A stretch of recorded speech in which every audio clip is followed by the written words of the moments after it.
Hi, welcome to our channel where we share the most intriguing stories. When a burned-out lawyer escapes to his inherited lakeside retreat, he expects peace until a suburban HOA declares war on his land. What begins with signs and trespassers spirals into fraud, sabotage, and a courtroom showdown. This isn't just a property dispute, it's war. When I first rolled up that gravel road leading to the old Hill House, tires crunching slow under the weight of 30 years of family history, I didn't think peace would be a problem. 900 acres of prime Tennessee woodland, untouched shoreline, a sky so wide you could forget the rest of the world existed. This was the quiet I'd chased for half my life. I had a thermos full of black coffee, a glove box full of land titles, and the ashes of my grandfather, Jacob sitting next to me in a cedar box. I figured the ghosts on this land were the only ones I'd need to make peace with. Turns out I was wrong. The living ones were far worse. I'd left Memphis 6 weeks earlier, burned out on billable hours, tired of clients with fake problems and real money. I'd finally done the one thing I'd promised my grandfather before he died. Keep the lake ours, son. He used to say it like a prayer, as if the water could hear him. He left the property to me outright. 900 acres, a creaky old house with a wraparound porch, a collapsing boathouse, and a 28-acre lake so still it looked like glass cut from the sky. That lake was the kind of place you whisper near, even when you're alone. The trouble started about 10 days after I moved in. I was down by the dock, restaining the old cedar boards, when a teenage boy came jogging across the shoreline like he owned it. He had earbuds in, sunglasses on, and the kind of oblivious energy only high school kids and middle managers seem to generate. He gave me a nod, half wave, and ran straight out onto the dock before I stopped him. "Hey," I said without raising my voice. "You know this is private property, right?" He paused, looked at me like I'd spoken Greek. "Dude, this is the HOA lake. Everyone runs here." I stood up, wiped my hands on a rag. "No, it's not. This is Jacob's property. Been private since 1972. The kid laughed like I was the weirdo. "That's not what my mom says." He jogged off before I could respond. I figured it was a misunderstanding. Maybe a neighbor's kid. Maybe a bad map. That theory disintegrated 3 days later when I received the first letter. White envelope, HOA letterhead, Clear Shore Waterside Property Owners Association. Inside was a typed, oddly formal demand that I submit an application to formally join the association and review community water access expectations. It warned that failure to comply may result in limitations of shoreline access per HOA regulations. I reread that line 3 times, then chuckled. I wrote back the same day. A polite letter, attached a certified copy of the deed, highlighted the language. All water rights and shoreline access deeded solely to Jacob A. Jacobs and his descendants in perpetuity. Sent it certified return receipt. I figured that'd be the end of it. It wasn't. A week later, I noticed something strange down by the shoreline. Brand new signs. Bright blue aluminum staked every 50 feet along the water. Clear Shore Lake. Members only. Private HOA access. I stood there blinking like an idiot, holding a mug of lukewarm coffee. At first, I thought it was vandalism. Then I realized it was worse. This wasn't vandalism. This was organized. The next few days were chaos. I found folding chairs left out near my fire pit, a family of 4 picnicking 20 feet from my dock. Someone left a pile of firewood stacked neatly near the edge of my boat ramp, as if preparing to build a communal fire. I confronted a woman who had tied her inflatable kayak to my pier and was unloading snacks. She looked at me without shame. "Oh, Karen said the lake's community use now. You must be the new guy." I asked her who Karen was. She looked surprised. "Karen Lindell, the HOA president. You should really talk to her." I tried. I really did. I went to the Clear Shore HOA office. Nothing but a double-wide trailer with a logo on the door and a receptionist who chewed gum like it owed her money. I asked to speak with the president. She gave me a number and a time slot. "She's very busy," she said, as if Karen were some kind of local dignitary instead of the woman trying to claim my lake like it was the Oregon Trail. Instead of waiting, I went home and did what I do best. I documented. I took drone footage of the signs, photos of the trespassers, GPS stamps. I saved copies of every letter. Then I got a knock on my door. It was Karen, 50-something, stiff blonde haircut, pink visor like a suburban tiara. She smiled like she'd just caught a raccoon under her porch and was pretending it was a lost puppy. "You must be Mr. Jacobs," she said. Harris, I corrected. You're Karen. That's right. President of the Clearshore Waterside Association. I'm aware, I said, stepping out onto the porch. You've been posting signs on my property. She blinked once, then gave a little laugh. Oh, those aren't on your property. They're near the shoreline, and according to our maps, that shoreline is now designated for limited public access. I held up the deed I'd already had laminated for easy reference. This says otherwise. She didn't even glance at it, just crossed her arms. Mr. Jacobs, I don't know what kind of arrangement your grandfather thought he had, but you're surrounded by our community now. We've lived here for over 10 years. You're the newcomer. This lake has always been used by residents. You can't just privatize nature. I stared at her for a long second. Karen, the lake is mine. Legally. This isn't some community pond with ducks and a gazebo. This is deeded land. I don't want HOA parties on my shoreline. I don't want a dock full of paddleboards. I want you off my property. Her smile faded. We'll see about that, she said, and turned to leave without another word. By the following week, the signs had doubled. My dock had footprints on it every morning. Someone dumped a pile of beer cans under the pines near the fire pit. And when I called the sheriff's office, the deputy who came out shrugged and said, "Looks like a civil matter." We don't enforce HOA disputes. I stood on the edge of my own lake that night, looking out at the moon on the water, and thought about the way wars used to start over land, territory, rights, borders. I wasn't ready to admit it yet, but I felt the first tremor of it in my spine, that quiet certainty that this wasn't going away, that Karen wasn't done, that I had inherited more than just water and trees. I had inherited a fight. The next letter was less polite. It arrived folded into an envelope that looked like it had been sealed by someone in a hurry and possibly in anger. Inside, a formal notice of HOA non-compliance, complete with bolded language about community access rights, membership dues in arrears, and a last warning before escalation. There was even a line that suggested failure to respond could result in administrative limitations on property privileges. That last part made me laugh. The HOA had as much authority over my land as a lemonade stand had over the IRS. Still, I responded. I sent another certified letter, now including topographic surveys and historical plats. I printed out a 25-year-old article from the Knoxville Gazette that profiled my grandfather and the legacy of Jacobs Lake, including photos of him fishing solo on a misty morning back in 1999. It didn't matter. 2 days later, a group of neighborhood kids rolled up to my dock on rented kayaks like they were storming the Bastille. I walked down to greet them. They looked up, confused. Karen said it was fine. One of them muttered. Of course she did. I installed motion-triggered cameras that same week. 2 facing the dock, one aimed at the fire pit, another mounted discreetly on an old hickory tree, pointing straight at the makeshift trail that now led from the HOA neighborhood through the brush and onto my shoreline. And sure enough, the footage started rolling in.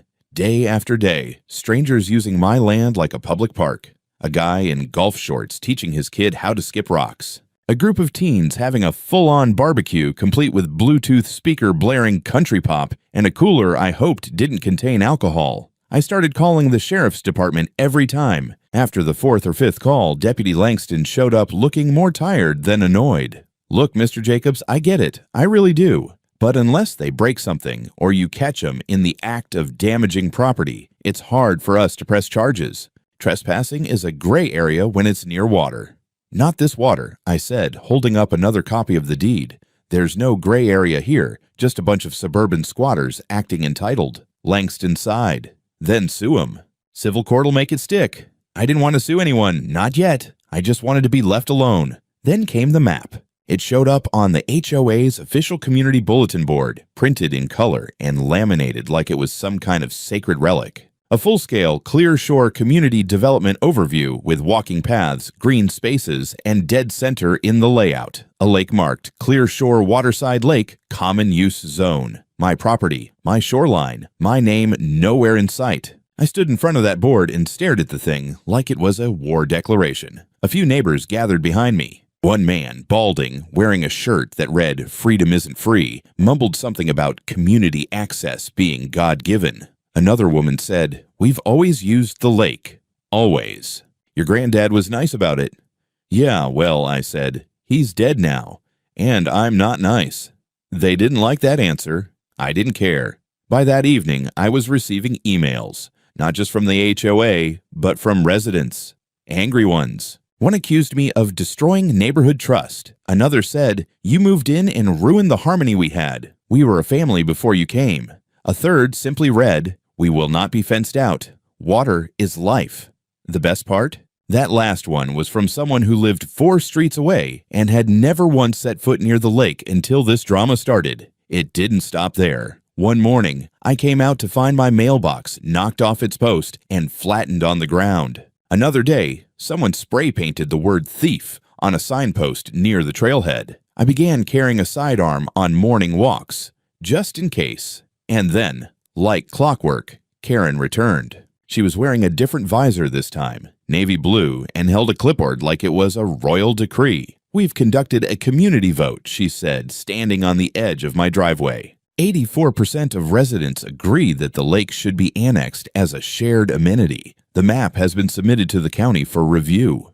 I stared at her. Annexed? You think this is a colonial expansion? You can't just redraw land boundaries with a goddamn Crayola map and a committee vote. She ignored that. "We've submitted a request for official jurisdictional reassessment. You'll be notified by the county. In the meantime, we're asking for good faith cooperation, shared dock access, picnic stations, maybe a community paddleboard rack." I laughed. I couldn't help it. "Lady, the only thing I'll share is a restraining order." Her eyes narrowed. "You're creating division." "No," I said.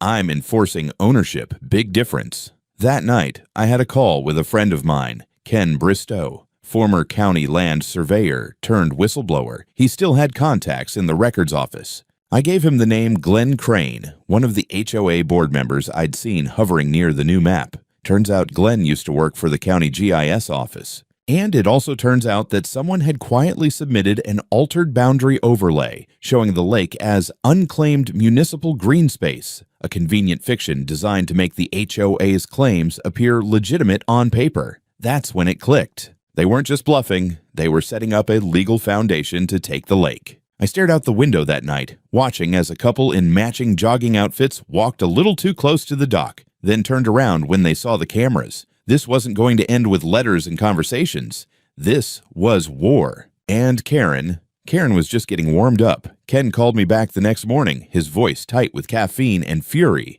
"You were right," he said. "That boundary overlay, total fiction. Crane submitted it 2 weeks ago using an outdated template and a signature that doesn't match the registrar's. It's fraud, Harris. Straight up cadastral fraud." I was already sitting at my desk with a yellow legal pad when he called, scribbling timelines and names. My instincts had kicked into full lawyer mode the second I saw that map. Now I had the one thing HOA hadn't counted on: leverage. "Can you get me copies?" I asked. "Already sent them to your email, PDFs and raw GIS data, and Harris. They submitted it under your parcel ID." It's not just a fake boundary. They tried to make it look like you never existed. That hit me like a cold hammer. Not only were they trying to absorb my land into their little HOA fiefdom, they were trying to erase my name from the records entirely. I contacted the county records office myself later that day, filed a formal complaint, and scheduled a meeting with the deputy clerk. They were polite but cagey. Someone had already called from Clear Shore Waterside, concerned about misinformation. I made it clear that I had legal representation, historical ownership documentation, and about 600 gigabytes of evidence. Backing up my claim, the tone changed. While I was at it, I called a buddy in the Tennessee Department of Environment and Conservation, asked him to run a quiet check on any permit requests or construction filings near my shoreline. Sure enough, a provisional zoning request had been submitted by Clear Shore Waterside to install a floating dock and small recreational facility on my lakefront. I wasn't dealing with confused suburbanites anymore. This was organized, tactical, intentional. These people were playing chess with fake documents and smiling faces, so I stopped playing nice. I installed 2 more cameras, night vision enabled, solar powered, no blind spots. Put up fresh private property, trespassers will be prosecuted signs every 20 feet. And then I walked down to the HOA Welcome Center, still that same double wide with a logo on it, and served Karen Lindell with a notarized cease and desist. She took it like I'd handed her a parking ticket. "This is ridiculous," she said, glancing at the document like it was a grocery receipt. We're not trying to take anything. We're clarifying usage boundaries." "No," I said. "You're forging cadastral overlays and trying to gaslight a legal title holder into surrendering private land. That's textbook fraud. And this cease and desist is the polite version. Next one comes with court dates." She didn't like that. Her smile disappeared like someone shut off a light switch. "You really want to go to war over this?" she said, voice tight. "Lady," I replied, "you declared war the second you printed that bullshit map." The next escalation came 48 hours later. I woke up to the sound of voices down by the water, men shouting, wood clanking. I grabbed my jacket and headed for the dock. 3 workers in safety vests were unloading lumber from a flatbed trailer that had somehow made it halfway down my forest access trail. They'd already marked off an area with orange flags and staked in a sign that read, "Future Site, Clear Shore HOA Dock and Pavilion." I didn't say a word. I just walked back up the hill, pulled the SD card from one of the trail cams, and called the sheriff. Deputy Langston showed up 20 minutes later, this time with another cruiser behind him. I handed over the footage and pointed them toward the trail. To their credit, they didn't screw around. The workers were detained on the spot. Not arrested, but questioned thoroughly, and eventually cited for trespassing and unauthorized construction on private land. One of them tried to argue that the lady from the HOA said it was fine. Another muttered, "We just do what we're told." Karen wasn't on site that day, but she might as well have been. Her fingerprints were all over it. That evening, she called me directly. First time she'd done that. I didn't pick up, so she left a voicemail. "You really think this ends with you winning," she said, voice tight. "You're not a community. You're a roadblock. People talk, Harris. People get tired of being fenced out. Careful who you push." I saved the voicemail, sent it to my lawyer. Then I poured a whiskey and sat out on the porch, watching the mist rise from the lake. It was quiet, finally, but it didn't feel like peace. The next morning, someone had dumped 3 bags of trash on my shoreline. Fast food wrappers, beer cans, diapers, and right in the center of it, a laminated flyer from the HOA. "Community Cleanup Day. Thank you for participating." They were sending a message. So was I. I posted the video of the dock crew online, tagging the HOA, tagging Karen, tagging the sheriff's office, the county clerk, the assessor's office, and 3 local news outlets. Within 6 hours, the video had 3,000 views. By sundown, it had over 12,000, and that's when a journalist named Owen Blake reached out. He introduced himself as a contributor for the Tennessee Tribune, said he was covering local land disputes and neighborhood governance. I could already hear the angle forming in his head. The evil recluse versus the friendly HOA, the outsider hoarding nature's bounty. I declined his request for comment, but I knew he'd talk to Karen. Let him. She'd already written the script. Now I was going to burn the stage. 2 days after the video went viral, a drone flew over my lake. I was drinking coffee on the porch when I heard it, soft mechanical buzzing, like an angry mosquito with a GoPro strapped to its back. It circled twice, dipped low over the dock, then climbed up and zipped off toward the Clear Shore development. A few hours later, the article dropped. Local HOA claims right to historic lake. Who really owns Clear Shore? By Owen Blake, Tennessee Tribune. The piece was exactly what I expected. A photo of the lake taken at golden hour. Karen smiling in front of a freshly printed map, gesturing at the shoreline like she was giving a TED Talk.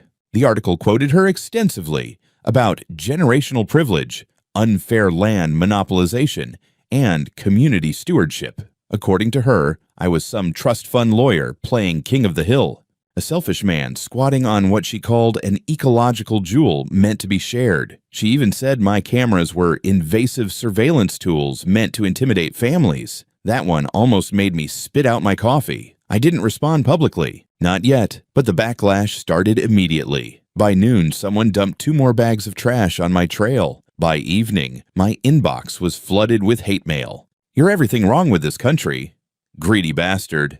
Land doesn't belong to people. It belongs to God." One guy offered to come liberate the lake personally. That night, someone egged my truck. Next morning, I checked the footage. 2 teenagers laughing, both in Clear Shore hoodies. I printed stills, brought them to the sheriff's office. Langston promised to follow up, but I could see the weariness in his eyes. This was getting bigger than neighborhood squabbles. What Karen hadn't counted on was the digital footprint she left behind. I'd started digging, slowly, methodically, through HOA newsletters, archived posts, LinkedIn profiles, zoning requests, even real estate listings. In one of those glossy flyers, I found something gold, a listing from 5 years ago describing Clearshore Waterside as nestled beside a serene private lake. Private, not shared, not HOA managed, just a nice, scenic neighbor. I sent it to Owen.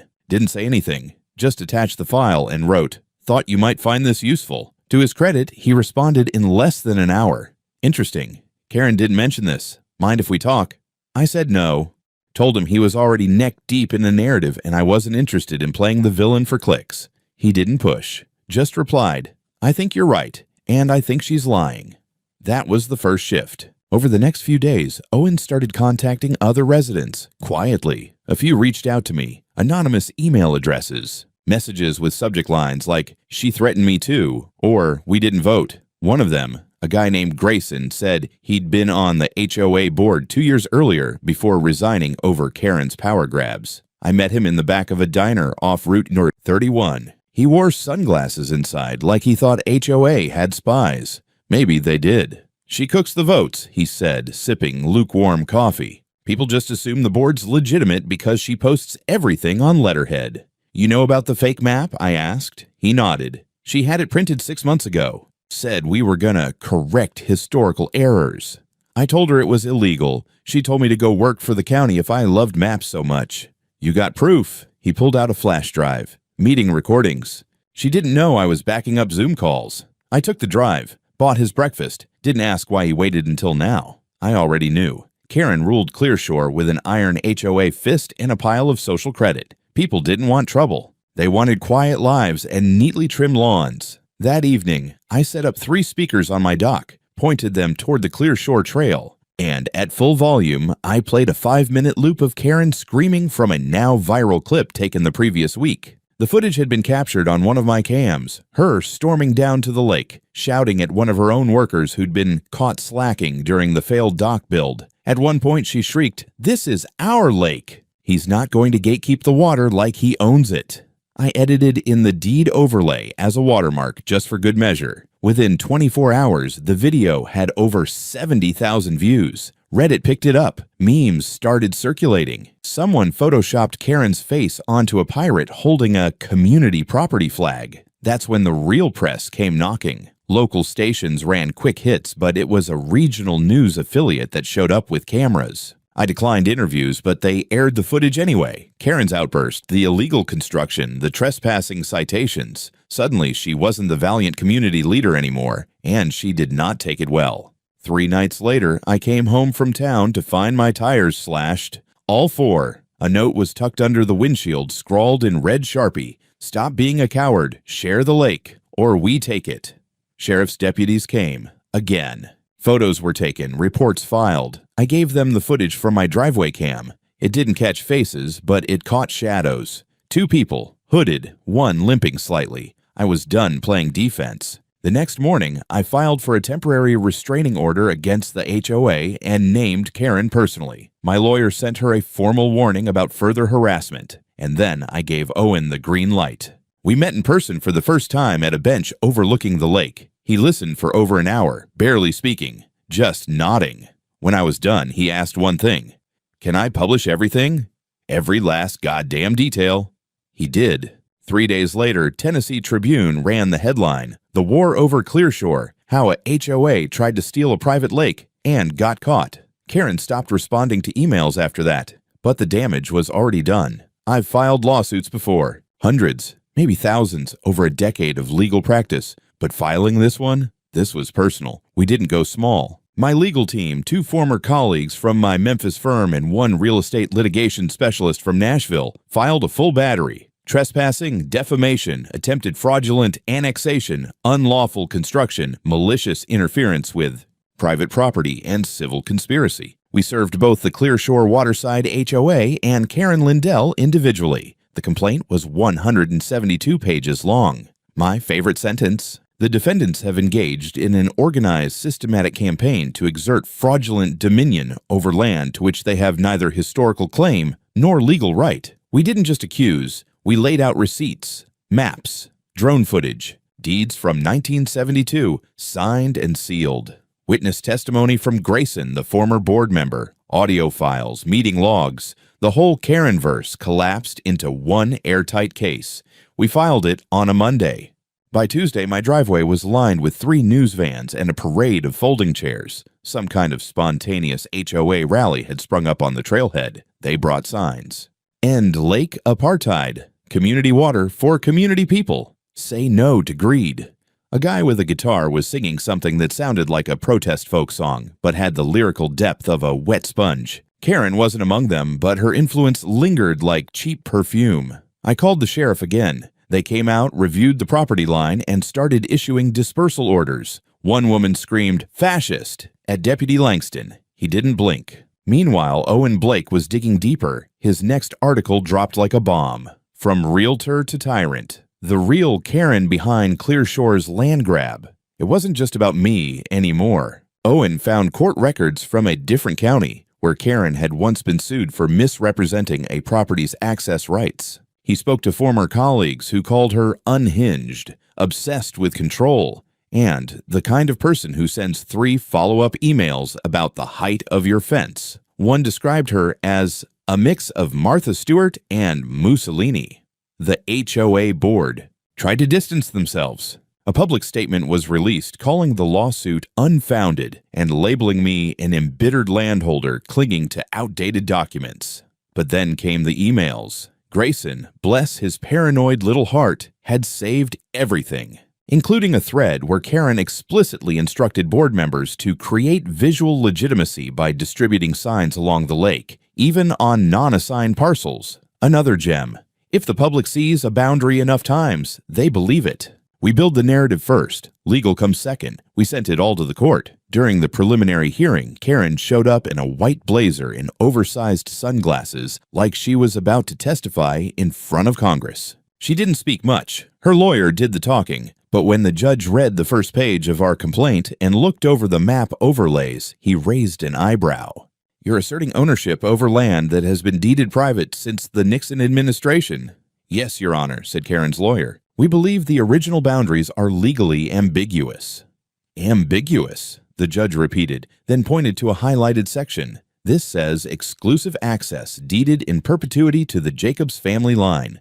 That's not ambiguous. That's carved in stone." Karen didn't flinch. She sat stiff as granite, but I could see it in her eyes. The flicker of realization that the hill she chose to die on wasn't legally hers to stand on. We pushed for a temporary injunction.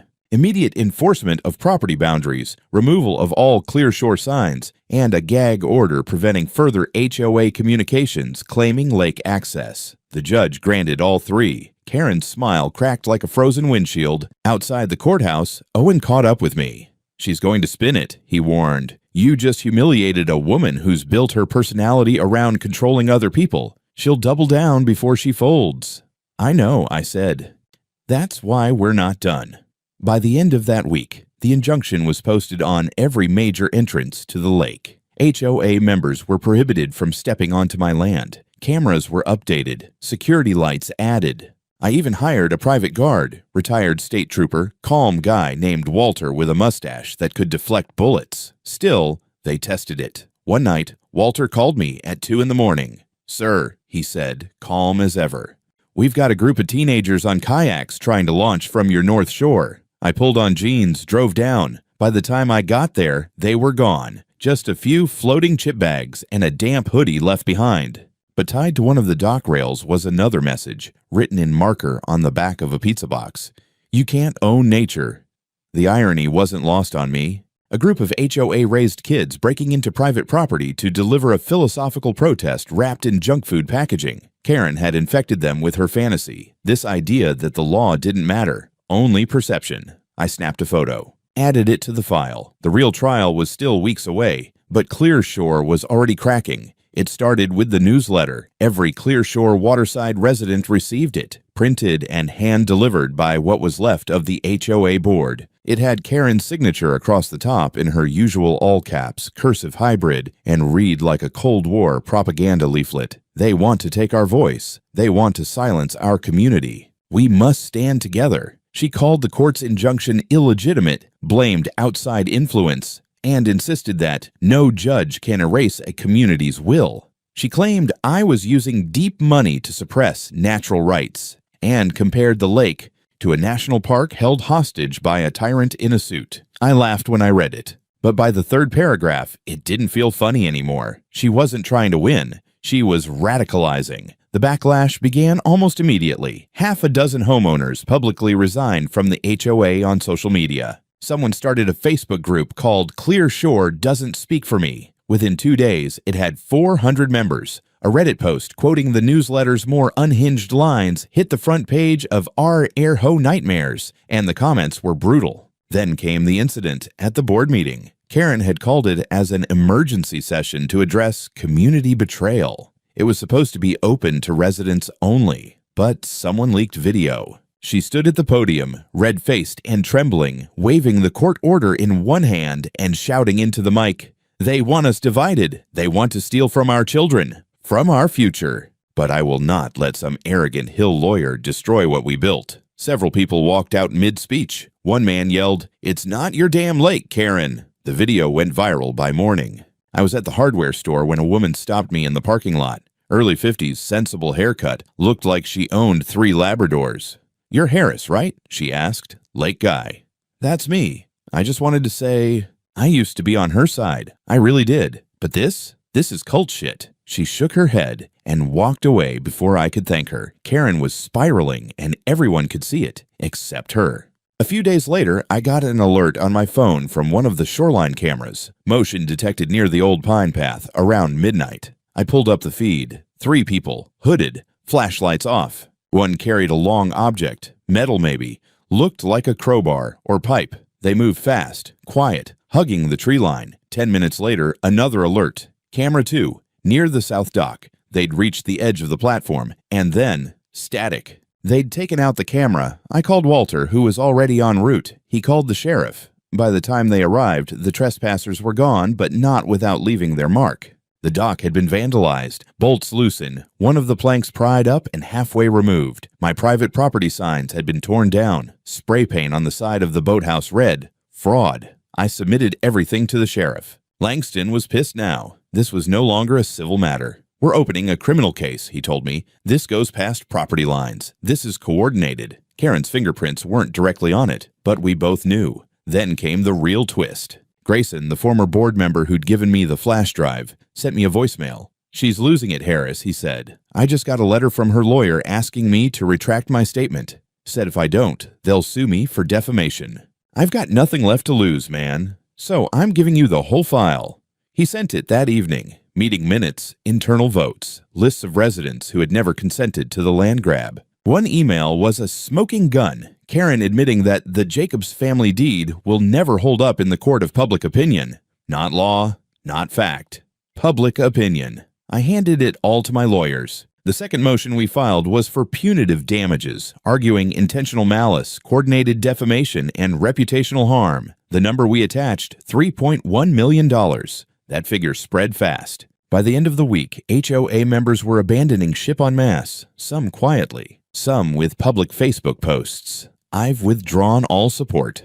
I was misled. I thought she was trying to protect the neighborhood, but this has gone too far. A few brave ones came forward with more documentation, proof that Karen had strong-armed them into approving funds for lake-related signage without full votes. One man said she called him unpatriotic for questioning the HOA's expansion. And then, she snapped. It was a Saturday afternoon. Warm, blue sky. I was down by the dock replacing the broken planks when I heard shouting. Karen was on my shoreline. She was flanked by 2 people I didn't recognize. Maybe board members, maybe just loyalists. She marched up to the edge of my dock, eyes wild, hair frizzed from the heat, holding what looked like another HOA flyer. "This isn't over," she barked. "You think money buys the truth? You think this land is yours just because of some paper?" I stood up slowly. "Karen, you're trespassing. Again." "This is community property," she screamed. "You're the invader. This lake doesn't belong to one man. It belongs to us all." I pulled out my phone, hit record. "You need to leave. Right now." She stepped closer. "Or what? You'll sue me again. Bury me in court like you buried your grandfather in this dirt." That was the moment I saw it in her eyes, the crack. Not anger, not strategy, desperation. Walter arrived just in time, hand on his holster, calm as ever. "Ma'am," he said, "you're violating a court order. Step off the property." She hesitated, then dropped the flyer in the dirt and stormed back toward the woods, the two hangers-on trailing behind her like deflated balloons. The whole thing was caught on camera. I sent it to the court. And Owen. His article the next morning read, "Clear Shore Civil War. HOA President melts down on private property, defies court." The thumbnail was a still frame of Karen mid-shout, hair caught in the wind, finger jabbing at nothing. It looked like a woman arguing with ghosts. Courtroom 3 at the Wilson County Courthouse was packed, not just with lawyers and press, but with townspeople, retirees in tennis shoes, teenagers with TikTok dreams, HOA members who hadn't been seen in public for weeks, even someone selling Team Harris t-shirts out of a cardboard box outside. The case had become more than property lines and bylaws. It had become theater, and Karen was about to be center stage. We entered through the side. My team was prepared. Binders, exhibit boards, USB drives with screen captures, audio clips, aerial footage. They knew this case like they'd written the laws themselves. I came in wearing a plain black suit and a face that said I didn't start this, but I'm damn sure finishing it. Karen sat at the other table, flanked by two attorneys, face taut like overpulled upholstery. She didn't look around, didn't wave. Just stared at the table, eyes locked on the folder in front of her like it might explode. The judge was Honorable Meredith Klein, late 60s, no nonsense, and well known for her distaste for HOA drama. Perfect. My lawyer began with a simple phrase. This case is about one thing, ownership. Everything else is noise. Then we laid it out. Exhibit A, my grandfather's original deed from 1972. Reaffirmed by the county 6 times over 50 years. Exhibit B, aerial photos from 5, 10, 20 years ago, unbroken private use. Exhibit C, the false map circulated by the HOA claiming the lake as common use, complete with manipulated overlays. Exhibit D, Grayson's email thread showing Karen's plan to manufacture visual legitimacy and shape perception first. Exhibit E, video of Karen's shoreline meltdown. Exhibit F, audio from a board meeting where Karen said, "Legal won't matter if the public backs us." Each item landed like a hammer. Her defense tried the usual. Ambiguity, intent to protect community interest, fluid boundaries. They claimed the map was a draft, never formally distributed. They said I was hostile to dialogue, eager to litigate, bent on privatizing a shared resource. Then came their star witness, Glenn Crane. Only Glenn didn't cooperate. Under oath, with sweat beading on his forehead, Glenn admitted that yes, he had submitted the altered GIS boundary at Karen's request. Yes, he knew it was false. Yes, he now regretted it. No, he had not received official board authorization to do so. Karen's face didn't move, but her fingers twitched, tiny spasms like static under her skin. The real turning point came when my lawyer introduced the community manipulation thread. We pulled up a projection of Karen's email where she wrote, "Even if Jacobs has the title, he doesn't have the neighborhood. We make him the villain. We win the narrative." The judge leaned forward. "Mrs. Lindell, did you write this?" Karen's attorney objected. Overruled. Karen stared at the screen. That email was taken out of context. What context makes this acceptable? And the judge asked flatly. No answer. Then came the damages. We showed estimates of property devaluation from harassment, legal fees, vandalism, the reputational damage from being publicly smeared as a thief and tyrant. Walter even testified about the security issues, the threats, the messages left on my truck. Then came the kicker. My lawyer played a voicemail Karen had left Grayson just before the trial. If he wins, we all lose. You want to be the one who gave him the rope to hang us? Because I swear, if this goes public, I'll take everyone down with me. The courtroom was silent. You could hear people breathing. Judge Klein recessed for an hour to review everything. When we reconvened, she didn't waste time. In my 40 years on this bench, I have seen petty disputes, malicious vendettas, and bizarre interpretations of property law. But I have never seen such a coordinated, arrogant attempt to seize private land through fraud, coercion, and manipulation of a governing body meant to serve, not dominate. She looked straight at Karen. This wasn't about stewardship. It was about control. Then she gave her ruling. Full ownership of the lake and surrounding land reaffirmed to me. Harris Jacobs. A permanent injunction prohibiting any Clearshore Waterside member from accessing or claiming use of the lake. Ordered removal, at HOA's expense, of all signage, structures, and distributed materials referencing lake ownership. Karen Lindell personally liable for defamation, attempted fraudulent conveyance, and incitement. HOA ordered to pay $3.1 million in damages. All evidence referred to the district attorney for potential criminal prosecution. Karen didn't speak. Her lawyer did. He asked for a delay in enforcement. Denied. He asked for reconsideration. Denied. He asked if Karen could make a closing statement. Not today, said Judge Klein. She said more than enough. As I stepped outside, flashes from local press cameras hit like lightning. Owen Blake stood just behind the line. You were right, he said, about everything. I nodded. You got what you needed? Oh yeah, he grinned. This story's going national. 2 months after the verdict, the sign went up. A black and white slab of aluminum bolted to the center post of the dock, gleaming under the Tennessee sun. Private lake. Trespassers will be sued HOA-free zone. Walter helped me install it. We didn't say much. He just tightened the bolts, gave it a nod, and said, "Feels like peace." He wasn't wrong. The lake was quiet again. No parties, no drones, no kids kayaking into my shoreline like it was some kind of theme park. Just water, wind, and the occasional heron gliding across the surface like it had never heard the word lawsuit. Clearshore Waterside HOA didn't survive the storm. The legal costs alone gutted them. The $3.1 million judgment was only the beginning. Most of that had to be paid through emergency property assessments. Residents revolted. Half the board resigned within 2 weeks. By the end of the month, they voted to formally dissolve the HOA. The neighborhood still exists, but now it's just a neighborhood. People cut their own grass, put up whatever mailboxes they want.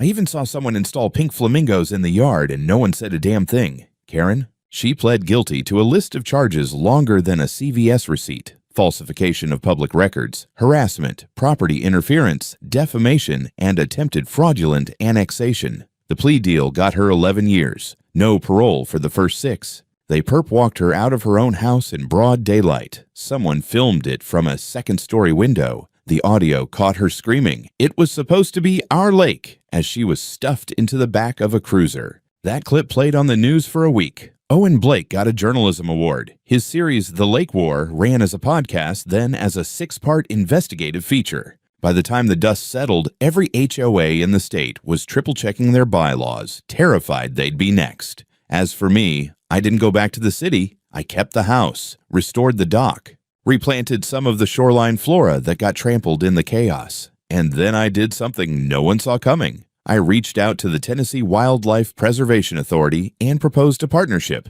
Private land, yes, but managed with ecological integrity. We signed a formal stewardship agreement within a month. Now Jacobs Lake is a registered private ecological zone. No motorboats, no dumping, no development. Just protected, pristine water. A few people from town come by every so often. Rangers, researchers, students studying salamanders or aquatic ferns. They knock first. I usually invite them in, show them where the trails are. Sometimes we sit on the porch, drink coffee, and laugh about the summer of madness. But most days, it's just me and the water. One morning, maybe 6 months after it all ended, I found a letter in my mailbox. No return address. Just a piece of lined paper with a single sentence. You were right to fight. No signature. No clue who sent it. Didn't matter. The lake was still mine. And nobody called me the villain anymore.